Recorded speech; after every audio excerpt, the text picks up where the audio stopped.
తప్పు చేయలేదు కాబట్టి సిబిఐ విచారణకు సిద్ధపడ్డా. నువ్వు పదే పదే మాట్లాడవు నిన్న. నేను ఈరోజు మాట్లాడుతున్నా.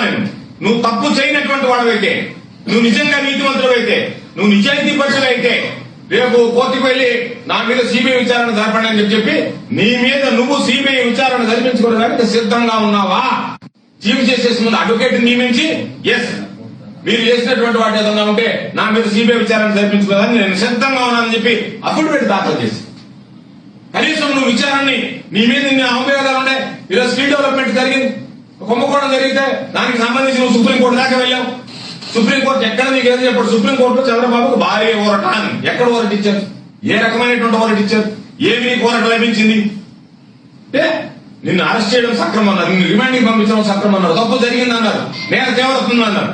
కేవలం 17A అనేటువంటిది సాంకేతికంగా ఉండేటువంటి దాని మీద భిన్నమైనటువంటి అభిప్రాయం ఇచ్చారు తప్ప చంద్రబాబును అరెస్ట్ చేయడంలో కానీ చంద్రబాబు నాయుడు మీద చెప్పుకోవడానికి ప్రయత్నం చేస్తున్నావు తప్ప నీకు ఎక్కడ ఊరట కలిగింది? కాబట్టి ఈ రోజు ఉన్నటువంటి స్కిల్ కుంభకోణం ఎస్ ఏది కోరుకుంటావో కోరుకో. రాజకీయాల్లోకి రాకముందు నీ పరిస్థితి, రాజకీయాల్లోకి వచ్చిన తర్వాత ప్రజల సొమ్ము దోచుకున్నటువంటి విధానం, వీటి మీద నువ్వు సిబిఐ విచారణకు సిద్ధపడతావా? లేదు స్కిల్ కుంభకోణం మీద సిబిఐ విచారణకు సిద్ధపడతావా? ఔటర్ రింగ్ రోడ్ మీద సిబిఐ విచారణకు సిద్ధపడతావా? దేని మీద నువ్వు సిబిఐ విచారణకు సిద్ధపడతావు చెప్పి నీ పార్టీని నిరూపించుకో, నీ నిజాయితీని నిరూపించుకో.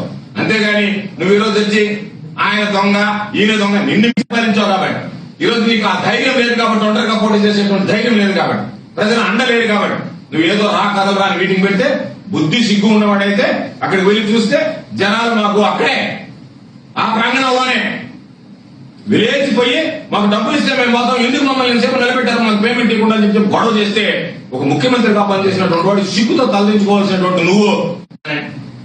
నేను నీకు ఛాలెంజ్ విసిరా, వ్యవసాయానికి సంబంధించి నీ హయాంలో ఏం జరిగిందో నా హయాంలో ఏం జరిగిందో నేను ఛాలెంజ్ చేస్తున్నా, సిద్ధమైన మరలా ఇంకోసారి ఛాలెంజ్ చేస్తున్నా. చంద్రబాబు ఎవడో ఓరకొక్కల చేత మురిగించాడు, ఓరకొక్కల చేత కాదు, వ్యవసాయ శాఖ మంత్రిగా మరొకసారి నీకు సవాల్ విసురుతున్నా.